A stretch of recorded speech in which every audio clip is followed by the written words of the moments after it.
Hello, and welcome to Harvard Extension School's inaugural Digital Innovation Summit. My name is Jill Felicio, and I'm the Director of Advancement for Harvard Extension School.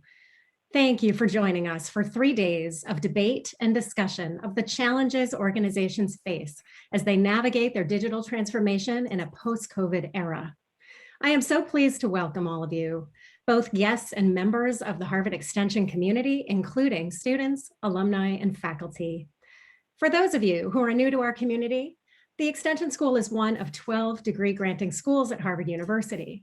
We offer part-time programs for working professionals with 16 degrees and certificates in information technology. Our newest program, a master's degree in cybersecurity, will debut this fall. The design of this new graduate program, as well as this summit, is the work of Dr. Bruce Wang, Director of Information Technology Programs at Harvard Extension School.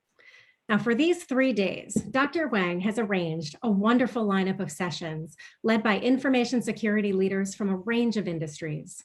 They will be exploring digital transformation topics such as the evolution of cybersecurity, artificial intelligence, cyber warfare, and model risk management.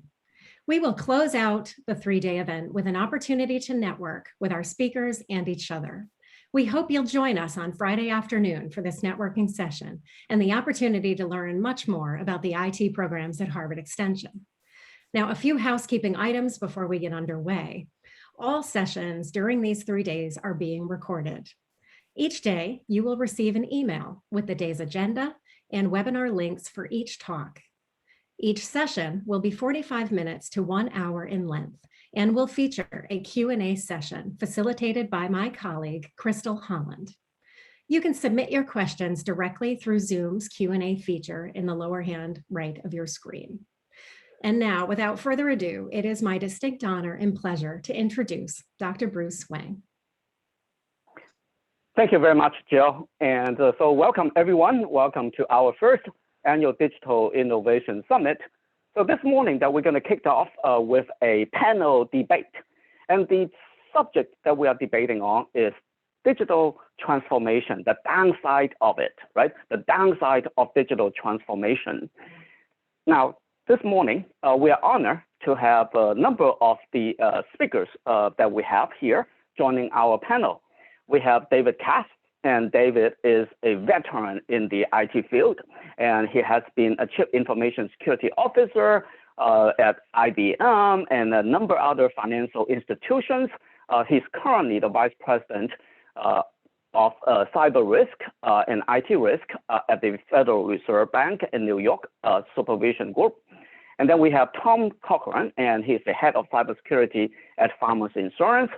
And we have Hakan Gattas, and he is the Global Head of Model Risk Management at American Express. And we also have Brian Sabriana, and he is the Director of MIT's Auto ID Lab and Director of the MIT and Accenture Convergence Initiative for Industry and Technology. And he is a research scientist at MIT.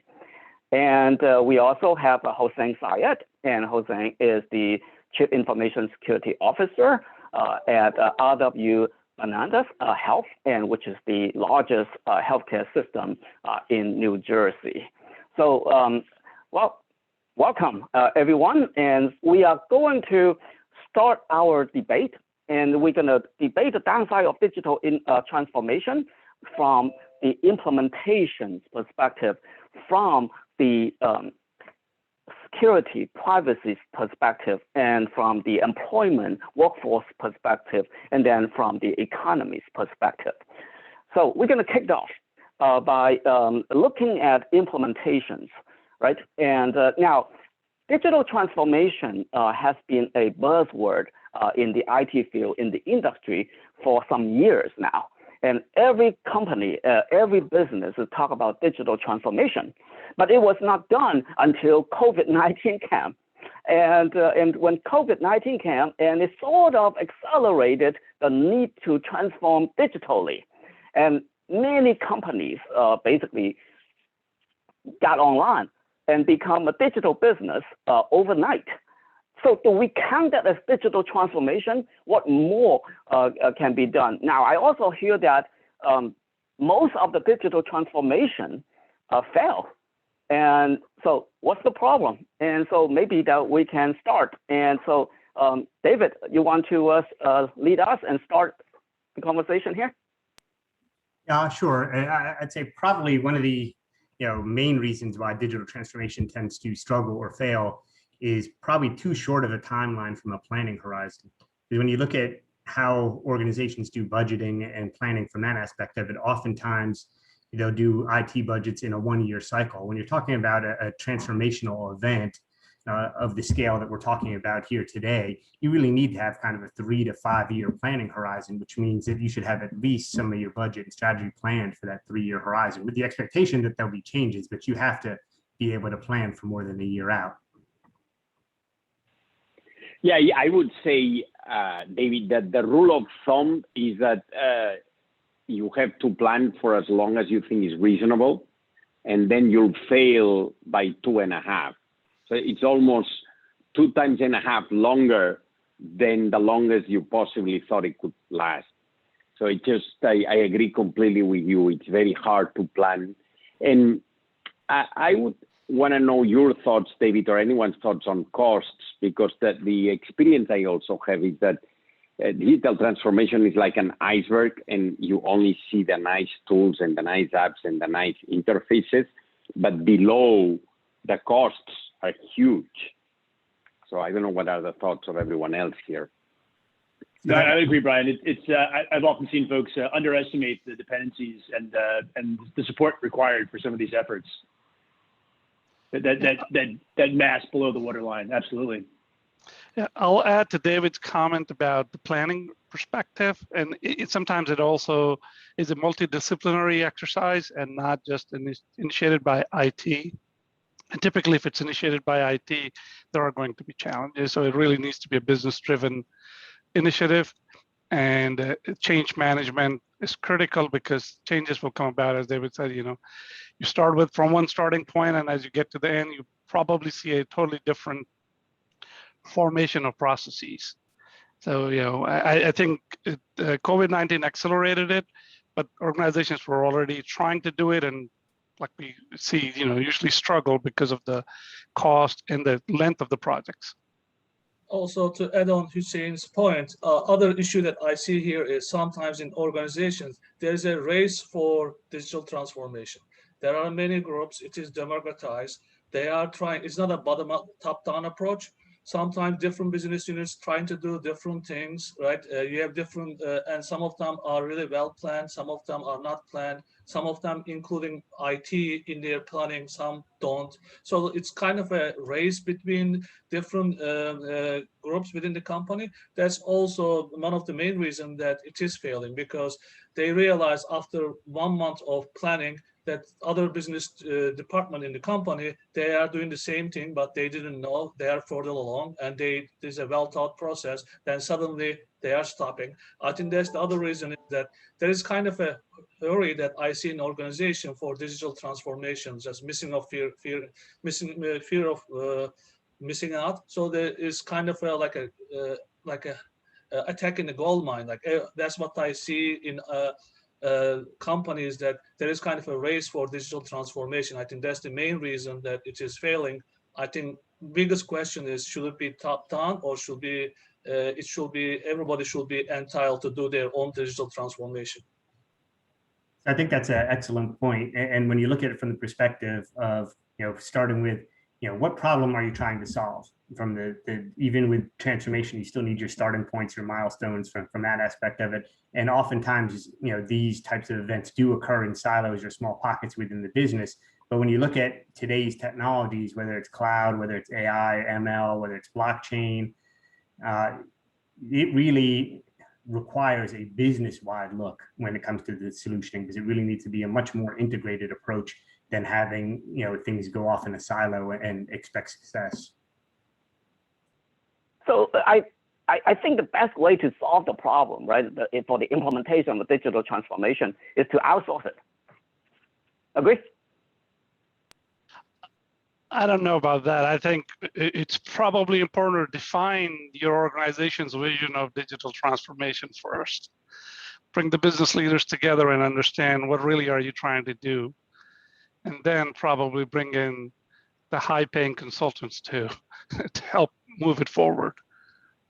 Yeah, and yeah, to Hussein's point of really, what are you trying to outsource? Because again, you don't want to outsource your core competencies, maybe the technology aspects of it, but what's giving you the strategic competitive advantage of an organization, you tend not want to outsource that. But from the complexity of dealing with all the technologies, you may want to seek assistance in that space. Also, I think, Bruce, it depends on the company too. Some companies, they have a big IT department. They are more than capable of doing the transformation on their own. Some companies, they did not invest in the IT department. So for those companies, they need to outsource. But the companies like label themselves, the tech companies, they have a big IT department. I think it's a matter of planning. I think with all the panelists suggested that it needs to be, I believe that it should be centralized, as well as you should have own your flexibility to do transformation for your business, but it should be centralized and IT needs to be involved. I think if you do that, it will be successful. And there are other parts of it too, right? When you outsource, you are not training your own people, etc. You need to train your own people. I think there's a people aspect of it too with the digital transformation. But I think it really depends on the companies how strong their IT department is. But one of the benefits of digital transformation, right? And so let's not look at from other than the implementations perspective at the moment. From the implementations perspective, one of the best things is that digital transformation provides is that efficiency, right? One of the insurance company that I worked with previously, they're somewhere there in the Midwest, and in the IT department has like 5,000 people, right? 5,000 people in the IT department. And digital transformation, supposedly that we can reduce that down. Maybe that we don't need that 5,000 people running the IT organization, right? Agree? So, that's a challenging question, because that kind of speaks to, how are you reskilling your people? Because again, I'm sure we'll touch on it later, but there is a pretty extreme skill shortage in, not only the cybersecurity aspect of it, but cloud, blockchain. So there is a lack of talent in these transformational technologies. So rather than saying you're cutting down staff, maybe it's an opportunity to look at how do you reskill some of those key staff and look at it from that before you achieve other operational efficiencies. Yeah, and also, Bruce, you can have 5,000 people, but yet have none of the right people.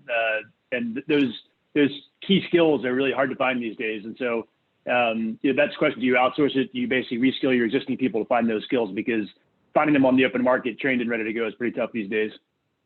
And to build on that, I think the governance issue that you have to consider as well, that goes with all these transformations, right? People see new shiny objects and then they embrace them, but they haven't thought through the governance and the risk and the legal and the cyber.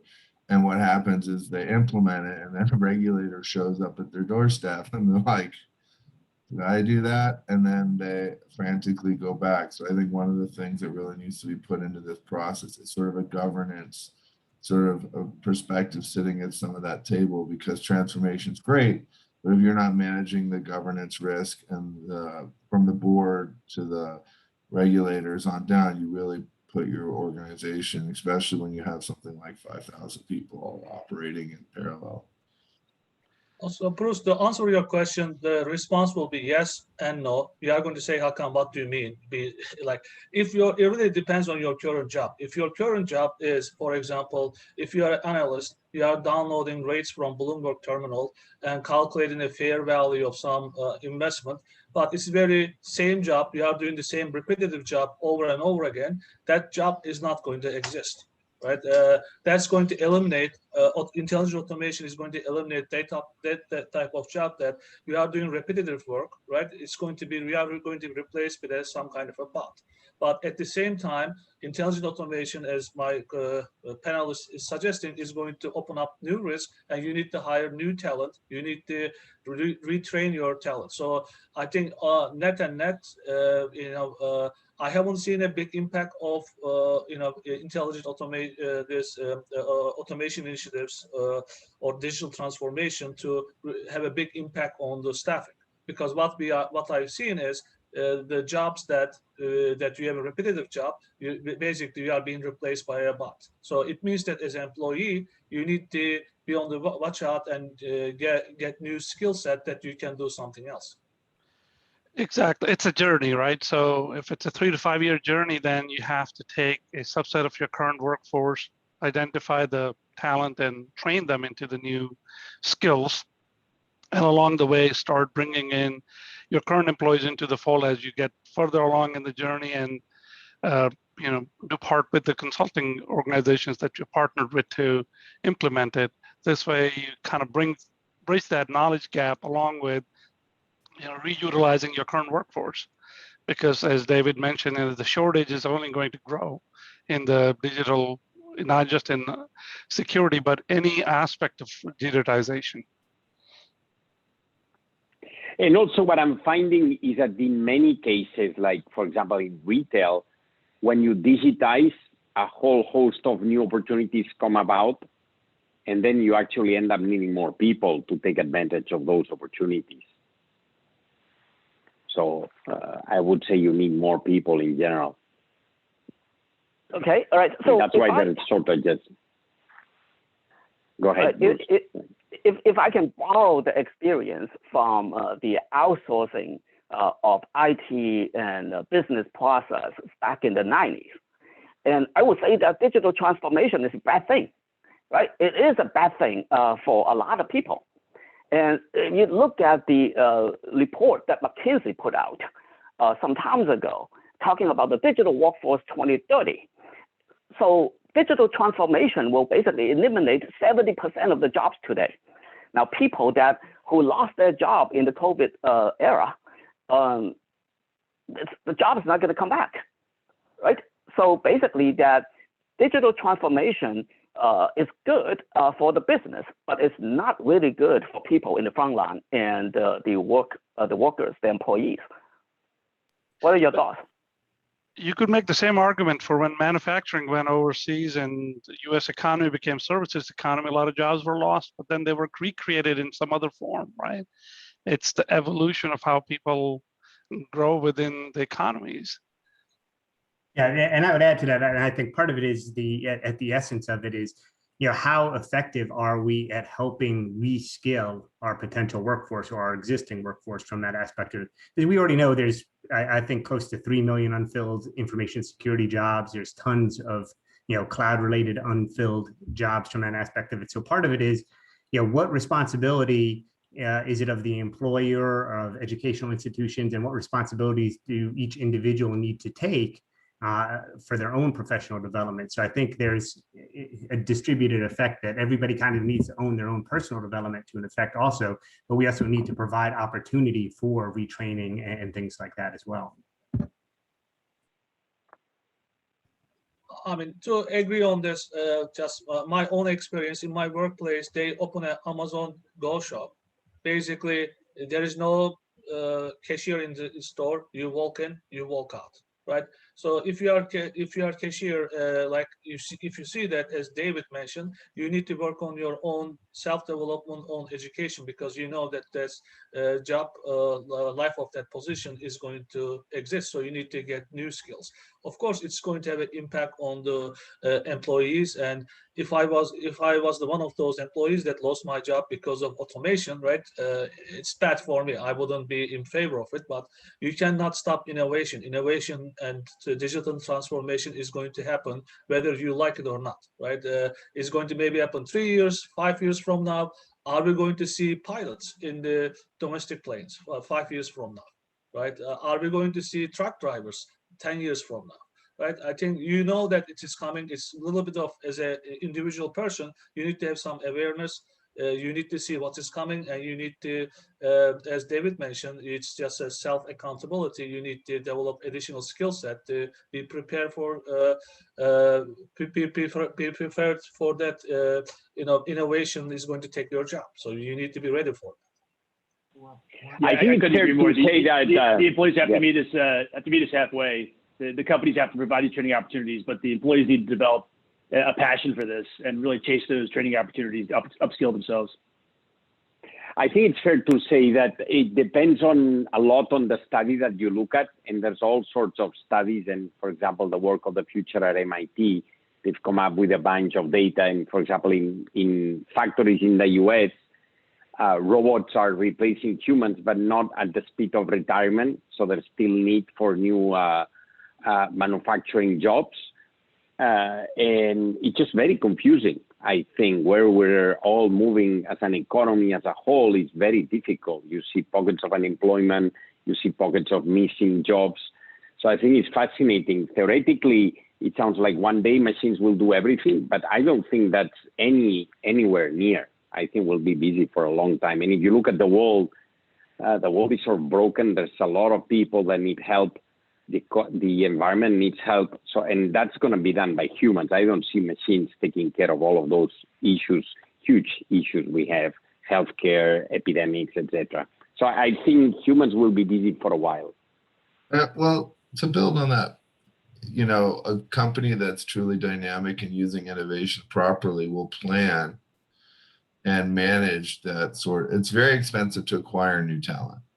Like, it's very expensive to train talent. There's a cultural cost, right? You just usually don't hire somebody and stick them in to an insurance company or to an agricultural company and they understand how it all works. So I think the smarter, more dynamic companies are properly planning for this innovation. Amazon Go being a great example. I mean, it takes years, as we've said earlier, to deploy the technology, to manage the risks. And over those years, the smarter companies that are more efficient and effective are planning to upskill those employees, because the idea of going to market, hiring new employees, introducing them to the culture, getting them on board, having them show up, and so I think the more efficient organizations are planning ahead, because they hopefully, Bruce, did learn from the lessons of the 90s and didn't wholesale like scan in all the paperwork and then eliminate the records department. So I mean, yeah, hopefully we've learned from some of the mistakes in the past. And I do agree with Brian that humans are inherently good at making new problems. And inherent in that, it becomes the reality that robots we'll solve X for robots and we'll make Y for humans. It just seems to be inherently in the way we behave, right? We solve one thing and create another problem. So, but from where I'm sitting, I'll defer back to you, Bruce. Right, so this is very interesting, right? And so if you look at automation, you look at robot, and it is in jobs that we never thought was possible. I mean, Daniel, right? And that is actually a lawyer by career. And so today that you hear people that are using robot and using machine learning actually for judges, to leverage and to sentence people and to decide that whether they should grant parole opportunities or not, right? And that we think about economists. Well, some days that we don't need economists anymore, because all the forecasting can be done very nicely with machine learning. Right, and so obviously that we did not do a good job during the 90s when we started that whole outsourcing initiatives, and we did not do a good job retraining people. So in this case, what's your recommendation? Is it the retraining a responsibility of the employer or of the individuals?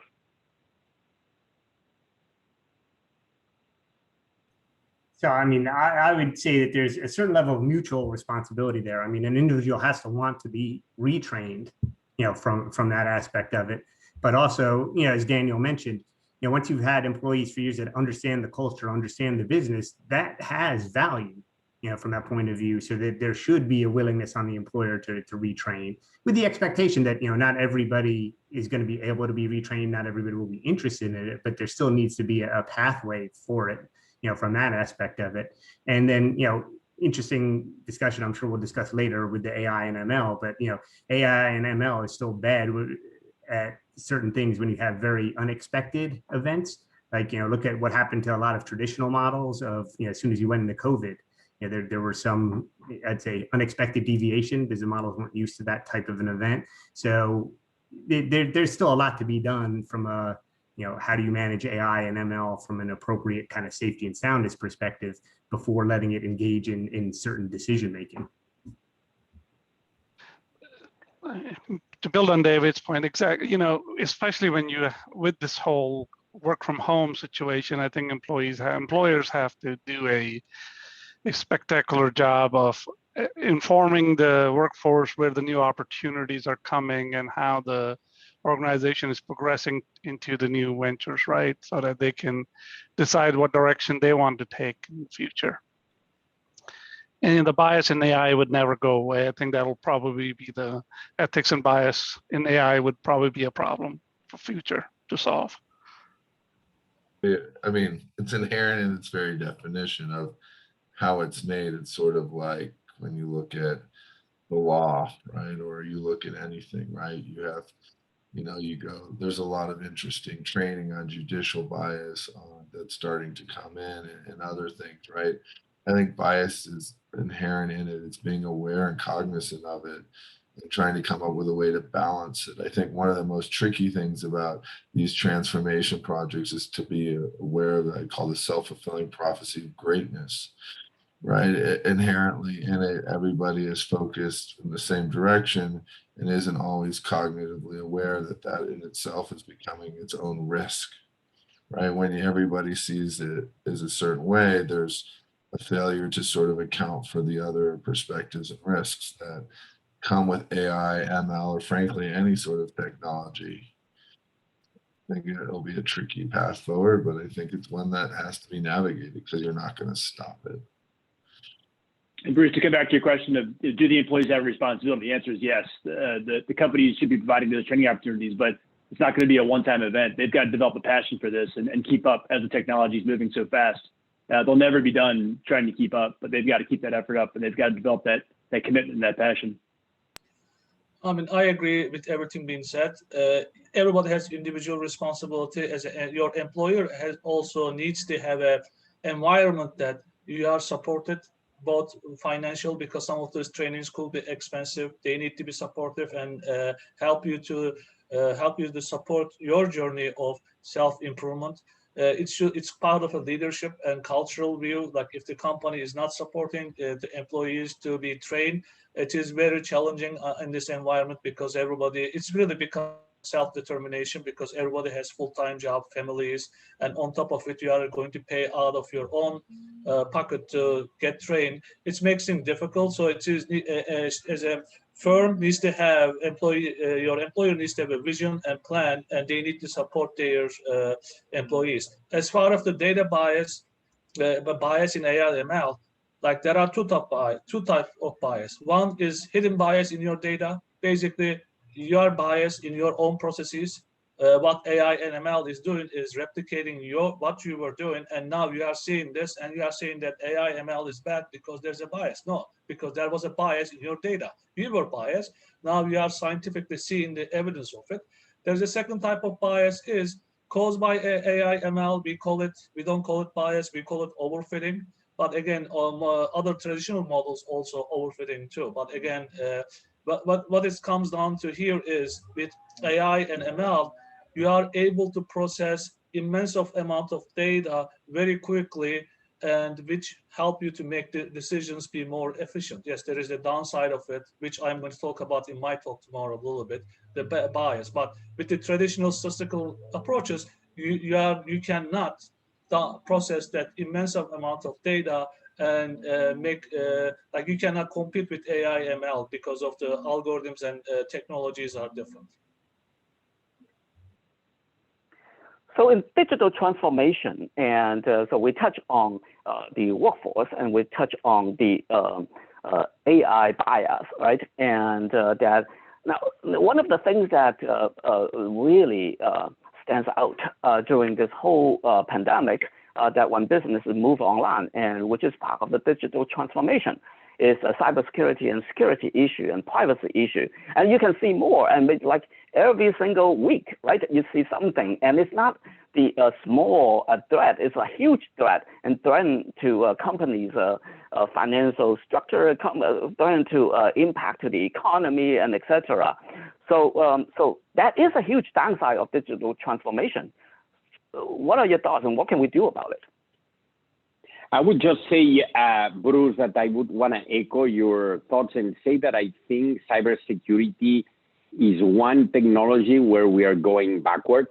Every year is getting worse. We're almost getting better as a human race in everything, except with this.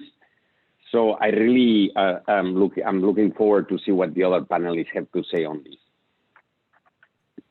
Yeah, I would definitely say that's an interesting way to phrase it from that aspect of it. I think, you know, one of the challenges to information security in general is they don't always reassess themselves as quickly as the technology changes. Because now when you look at it from the perspective of with the newer technologies that we talked about, whether it's AI, ML, whether it's cloud, whether it's, you know, distributed ledger technologies, you have to, you know, periodically reevaluate your information security program to make a determination. Are you equipped to deal with that new technology, and how does the threat landscape change? You know, just, you know, we even touched on it from a reskilling point of view. You even have to reskill InfoSec people, because when you look at traditional models of infrastructure security, where, you know, that team is usually very strong with appliances, setting rules, setting things like that for firewalls. Now, all of a sudden, you move to cloud or you adopt some of these other technologies, and it's essentially infrastructure as code. So now you have to help them reskill to learn things like JSON, Python, others, so they can get the intelligence they need. So I think part of it is, you know, information security can't become complacent, and there's a huge entropy where it does. Just like networks tend to get flat over time, you know, information security, you have an up and running program, and it's kind of treated like a utility. Everything is going until the lights go out, you know, from that aspect. Just to build on David's you know, Brian, comment. I would say there's a lot of bad news out there, but it's easy to miss the good news and all that noise. You know, the threats are bad, and the world's a dangerous place, but I see lots of positive trends.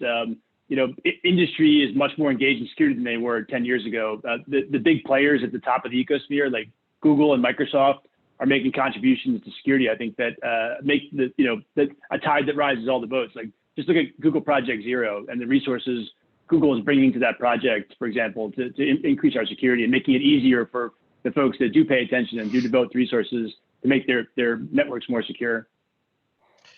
You're right, Tom, but I think the problem really stays with the mid-sized business and smaller business where the innovation needs to happen. And that's where if security is not part of the design process and it's not embedded in change management, then you will start to see what Brian said and what David mentioned, you know, the retooling and reassessing would not happen, and you continue to see problems, which could have a larger impact on the economy, such as Colonial Pipeline or the JBL, you know, meat packing, you know, steaks were not being delivered. So could be a problem. And I think to build on that, I think people simplify cybersecurity's impact. You have vehicles, you have medical devices, you have infrastructure, you have computers, you have mobile phones. And I think that cybersecurity as a whole is, you know, 10 years ago or 15 years ago, if I told you someone was going to wait in line for 2 days outside, rain or shine, to get a device that's about this big that will control your entire life and make everything go boom, you tell me that I'm nuts. And I tell you, hey, look, that's what we call the iPhone, right? And or the Android device. I think that technology has increased its footprint into everything much quicker. And I think that the truth be told, that the laws, the technology, the people, the complacency, right? A mid-sized business doesn't have the capital resources to hire the crack commandos of, unfortunately, that the top tier talent does. And so you have to start to rethink and retrench the way you approach security as well as privacy, right? Privacy has now become front and center, right? And privacy was not front and center 15 or 20 years ago. Privacy was an afterthought. Look at the double-click decisions. Look at a litany of court cases that in the United States that have relegated privacy, and now it's taken on CCPA, GDPR, and all these things. And I think that security has to not only train and focus on it, but it's become much more complicated.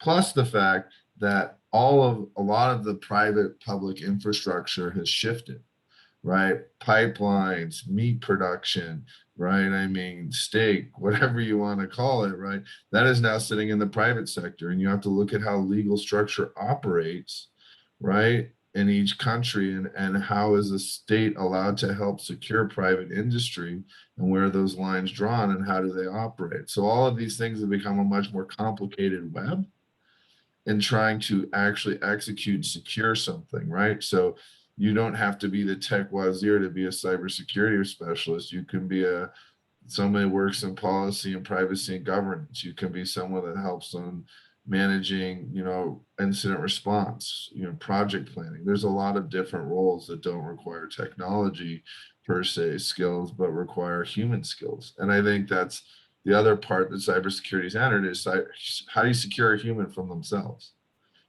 How do you stop the person that clicked on the email that Colonial may or may not have gotten that ended up taking, there's a lot of other issues that need to be addressed because technology wasn't built like that. Most technology, as Hussein pointed out, is not built with security and privacy at the forefront of what they're doing until of late. And I think SolarWinds really drives that home for a lot of different players. So we could just to build on what Daniel said, just a couple of very simple threat models.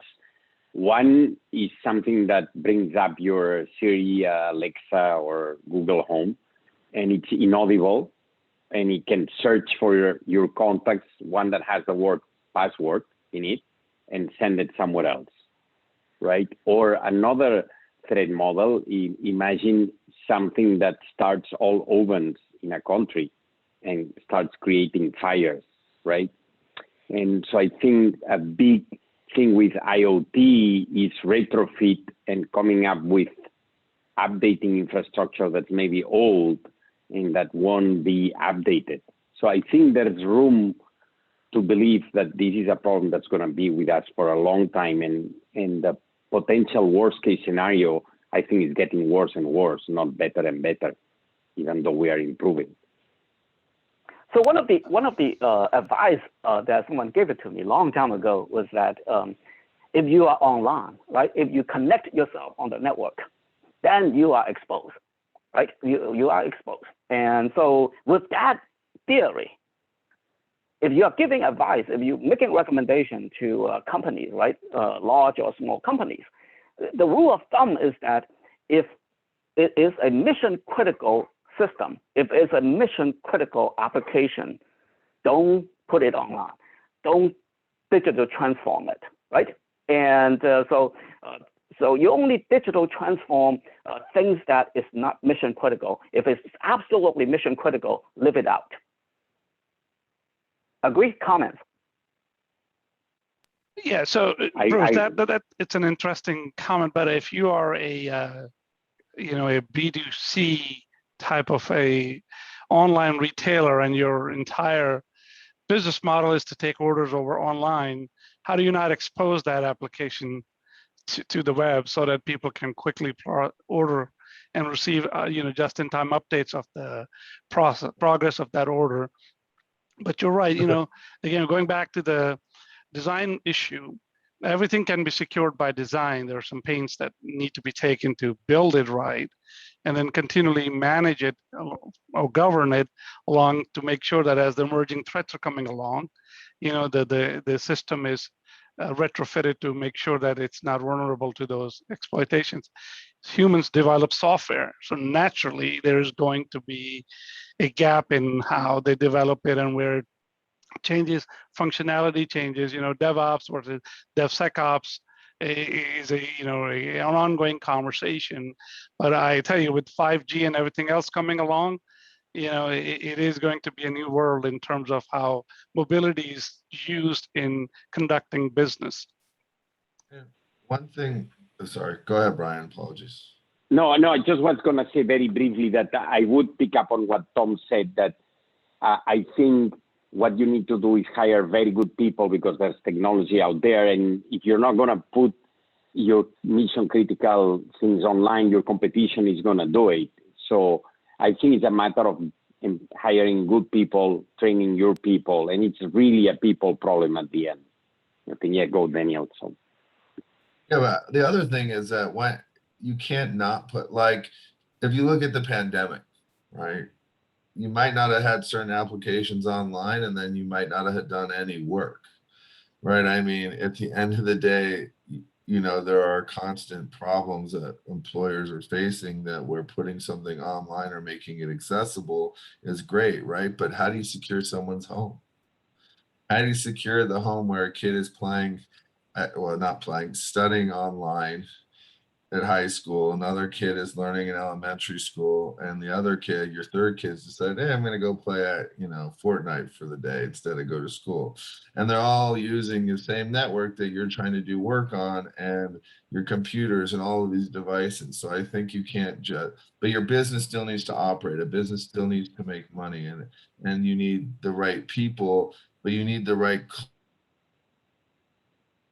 And look at vehicles, look at other things, right? You need to literally start at the top and move all the way to the bottom to get this buy-in, right? I mean, it needs to be a focus at the board level, the C-suite, to really drive the conversation, because at the end of the day, a car shouldn't become a missile system because somebody decided something, right? A vehicle should be a secure operational thing. But for that to happen, it's got to start all the way at the top with the senior leadership of an OEM saying, hey, look, this is a priority, right? It's got to be bought in and pushed, whether it's consumer, B2C, B2B, or whatever. And I think that's a large piece of the puzzle, right? Is understanding and having that adoption by the business recognition that security is inherently tied to the value of the business. Also, it is partly related with the risk acceptance, right? Because when every day you are making decision, we are taking risk. But another downside of the digital transformation is tweets, negative comments, virals, right? As my panelists mentioned, you have to compete with your competitors. Suddenly, people are online making negative comments about it's taking so long for certain things to order your site, that you are going to see immediate impact. But it comes down to, right, as Daniel mentioned, governance process, risk acceptance. If something highly deemed critical for the company and you are putting it online, you don't drive like 100 miles without putting your seatbelts on, right? You need to have some brakes and suspensions. You need to put governance framework around this control based on the rigor that risk that pose in the company. So you have to watch it closely. As my panelists mentioned, if you need to hire talented people, different new skill set you hire, and you build your controls around that system. But again, you have to compete with online. The way that everybody is going is one platform, one click, so you will access everything, right? So you have to compete with that, whether right or wrong, but it also goes to your business plan too. What is your business plan? Do you believe in that view that you are going to transform everything, make it easier for your customers, or do you are going to stick with your own current business plan? I think this is, as Daniel mentioned, it goes into C-level executive, company's decision, everything. But if you identify your critical processes, you are expected to build appropriate level of controls around this. So you will enable transformation in a controlled manner that you are not putting the company at risk. You're right, Hakan. I remember we used to say business process re-engineering at one time, where the processes need to be re-engineered to adapt to the new models or changing the paradigm. I think that's where it's critical to reinforce those controls, whether it be cybersecurity controls or audit controls or what are needed to make sure that we're not introducing risks along the way. And adding multiple risks can actually lead to a critical risk, right? If somebody in 3 different business units is accepting medium level risks, cumulatively, they will become a critical risk. And unbeknownst to all 3, they're only accepting a medium level risk, where the cost of that now risk surpasses the revenue model of that organization. Yeah, I definitely concur with what Hussein is saying, and that kind of, you guys probably already touched on it. Why I had my technical issue is, when you revisit governance for your organization, now it's about, as Daniel mentioned as well, having the right players at the table for governance and having right measures for risk management, so you can possibly see when maybe your mid-level managers are taking on too much risk, or see the direction before you get in front of your skis. So one of the, go ahead, Daniel. I was gonna say, just look at cryptocurrency in the banks, right? That's going to train wreck somewhere along the line, as it's the pushing and pushing and pushing everybody to get into this new technology and crypto custodial services and so on and so forth. And as Hakam pointed out, and Hussein have all pointed out, right? I mean, a lot of medium-sized risks that everybody's okay with can amalgamate to a very large risk. And I think that the controls and the design, I think you just need to look at the new technologies that are coming that have a lot of value, that are really sexy. But as Brian pointed out, right, if you don't do it, your competitor's going to do it. And then it becomes, okay, how long am I going to sit at the sidelines testing something, letting these IT wonks who are just talking about hypothetical problems while I'm watching Street Journal for being a digital innovator and banking or whatever it is. And I think that it's a balancing act, and it's about accepting the risk. I mean, at the end of the day, do you have the right risk metrics that your business, your C-level leadership, and everybody in between is comfortable with? But I think that inevitably there are problems along the way, or hiccups or bumps on the road, right? And you learn from your mistakes. The real issue is not learning. For me, I look at cybersecurity incidents and I see them in the news, and the thing that I'm always hoping is that people are always looking to do better, because bad guys are innovators too, right? They're bad criminal innovators, but I mean, they are always working ahead, and they don't have any rules or constructs to limit their harm. So they're always going to be able, when you can take and so cyber will never be a perfect exercise, but it's about managing that risk and learning from your mistakes. But I'm sorry, Bruce, I apologize. Oh, no, thank you. You actually touched on what I wanted to touch on. And so let's close this with one more thought, right? And then we're going to move to the Q&A. So one of the technologies that to help with managing all this privacy and security is blockchain. The blockchain has not been taken off that massively. So what's wrong? What's the problem? Final thoughts. So, I mean, one of it is trying to think of, what problem are you trying to solve? So blockchain does offer a lot of opportunity for a lot of potential things. But when you look at it in the construct of, financial institutions, where you're looking at distributed ledger type technology, so it's great that there's that level of visibility and the capability for immutable records. But depending upon the size and scale of the institution, you don't just rip and replace that kind of technology. There's lots of integrated dependencies. And that's one of the reasons why you see so many, I guess, financial kind of startups in that space, where they're developing on this net new technology. So that offers a lot. And when you think about, from a blockchain point of view, what's potentially the future of digital identity? Is digital identity something that's going to be possible on the blockchain? I think so, from that aspect of it. And you have to think about it. Okay, so how would that transfer risk to the individual, I guess, owner of that digital identity from that perspective? And is society potentially ready to be able to manage their own digital identity? And I feel like I'm potentially ready for it. I don't know so much that my mom might be ready to manage her digital identity. So part of it is looking at where is the future of this technology really going from the capabilities, but then also looking at, as we kind of touched on were earlier constructs of what's the societal impact and how do we get society ready for this? You touch a good point, David. So, that brings in the subject of sovereign identity, right? I mean, how does identity get managed, and who controls the attributes of how do you identity proof a process or an individual or an organization? And that in itself, creates other challenges. But going back to your argument about the blockchain, I think every innovation takes a little bit of time. to get to a point where it actually becomes a value generator. I think that's where blockchain needs to get to. It starts to show value to the mid to large size businesses where they can actually now use that technology in processes where they're either displacing highly skilled workforce or low skilled workforce, or manual processes that take much longer to execute. So fault detection, claims management, identity proofing, some of these things that take much longer to do manually, but can easily be done very quickly through blockchain. But if it's done right, if it's proven, and the value is being generated for the investment an organization is making. And a couple of things additional to all of the above. One is that it's a very centralized technology. When you think about potential security threats, that there's a software, somebody controls the software and releases it, and that's centralized. And the second issue, I think, is what you do with those identities. How do you manage them? How you do, for example, inheritance. If you have a Bitcoin, where do you store those numbers? If you give them to someone, they can own it. So there's some legal issues, and there's many more, but we don't have time. We could just spend a day or two just on this.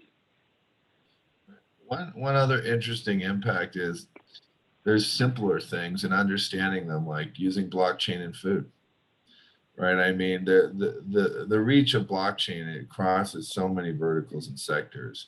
And I think that a lot of people need, it's really cool. It works really well. Whether my mom can manage her digital identity or not is the icing on the cake, right? Understanding whether the cow that gets killed at the farm, that gets turned into meat, that goes to the distributor, that ends up at the Walmart, that they then do a recall because there's E. coli. Can they just recall that specific pallet of meat, or do they have to recall 2 million pounds of beef, right? I mean, the implications are huge and the risks are huge, right? But you need to understand and evaluate them and model them out and do your best to figure it out, because there's all these governance issues and all these legal risk issues. What happens if a bank actually offers crypto custodial services and an employee gives out the bank, the people's the wallet and the private key? There's a lot of issues there that need to be thought through, from who's responsible and are there laws that allow for risk transference? Can a bank be like, their fault, we lost $100 million, but they were the idiots that gave it away? You have to really think about all of these risks and see if the legal systems, and that's just the United States. It is global. People forget China, Chile, Brazil, Mexico, Spain, Italy, Denmark, South Africa, all over the world, they're integrating these technologies, and their local state laws govern how those transactions are treated. And you have to consider that because you are subject to their sovereignty. Definitely is a big task, but just one point is also it really depends on where you are at the company.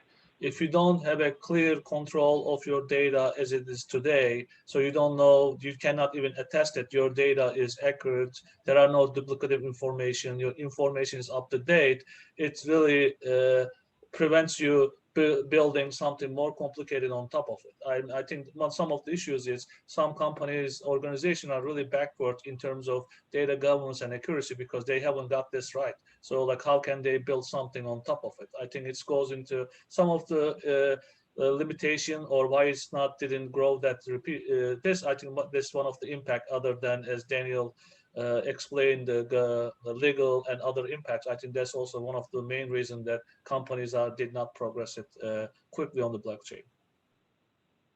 Very good point. Very good point. Thank you very much. And that concludes our debate this morning. What we're going to do is that we're going to switch to the Q&A for the next few minutes. And looks like we have a number of questions from the audience. Our colleague Crystal will be helping us with that. Good morning, everyone. I just wanted to say thank you to everyone who has submitted questions throughout the session today. It's been great to see them all come in, and I love to see the engagement that we're having. But due to time, we will not get to all questions today.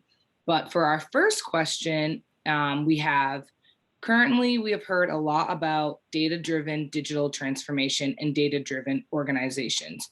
How does data enable or drive digital transformation?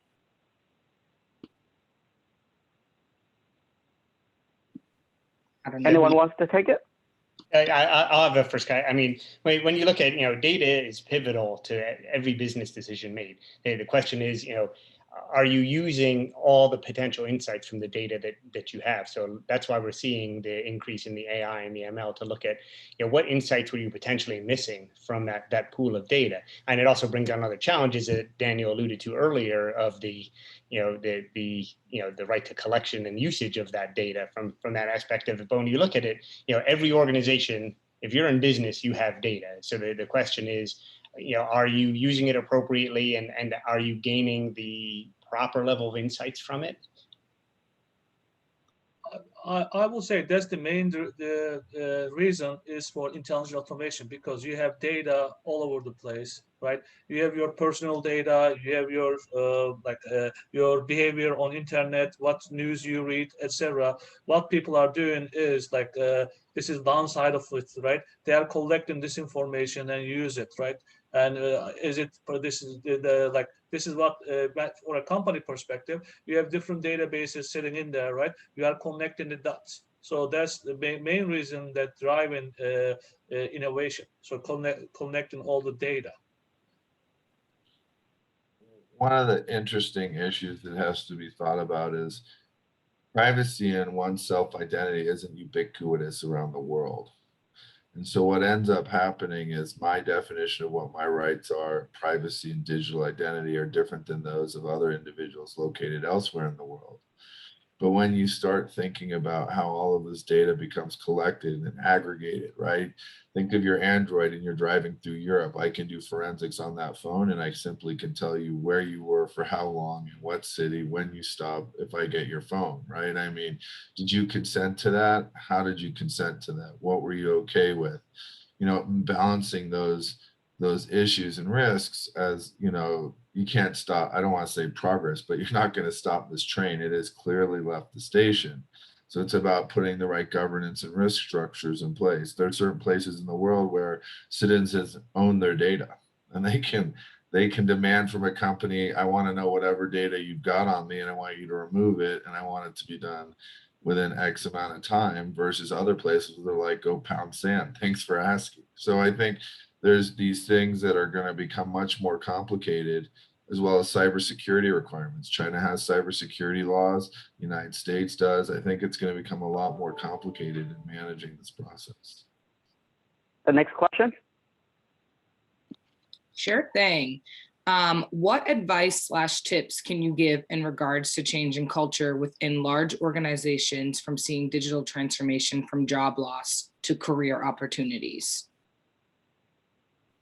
So I'd say that the first aspect of it, at least from dealing with the technical teams, is getting them to understand that their job isn't necessarily going away, that it's changing, and kind of providing that support pathway for those that want to be re-educated. So when you take a look, when I first started helping organizations move to the cloud years ago, a lot of opposition would come from the data center operations team of it's not secure if it's not our own data center, it's not good unless it's private cloud. So part of it is working with those data center teams to understand that you're still going to be part of the data center team, but you're going to be provisioning data centers in a new way, from that aspect of it. So part of it is helping them re-educate really on, the aspects of what's changing for them and how you're going to help them in that aspect of it, rather than, let them think the worst case scenario. Maybe that we take one more question, Crystal. Sure thing, Bruce. Are there any plans in academia to begin training developers at the higher ed level in security practices? I think that's for you, Bruce. All right. So at the higher ed level, and so this is where Harvard Extension School and DCE come into place, right? And this is the programs that we are offering. And when we touch on upskilling and the retraining requirements, and that is what we trying to do, and not just Harvard Extension School, but many higher education institutions as well, right? And but for us, through our IT programs, and that's what we are looking for, and that's why we actually, when you come back on the networking session on Friday at 3 p.m., we will be sharing, and we will be officially announcing a new degree an ALM with a field of study, a master degree, and a field of study in cybersecurity. So, well, thank you very much for the questions, and thank you very much for the panelists. And this has been a great session. That now, if you see the screen, that you see that we have 3 more sessions today. 11 o'clock Eastern Time, 1 p.m. Eastern Time, and 3 p.m. Eastern Time. And so David will come back at 11 to talk to us about the journey to digital transformations here. And that we also have 1 p.m. That we have data science and AI in advertising, right? And by Brave, and he is the senior vice president and for this AI company that actually focus on marketing and advertising, and they just closed a round of $60 million investment VC money, and then.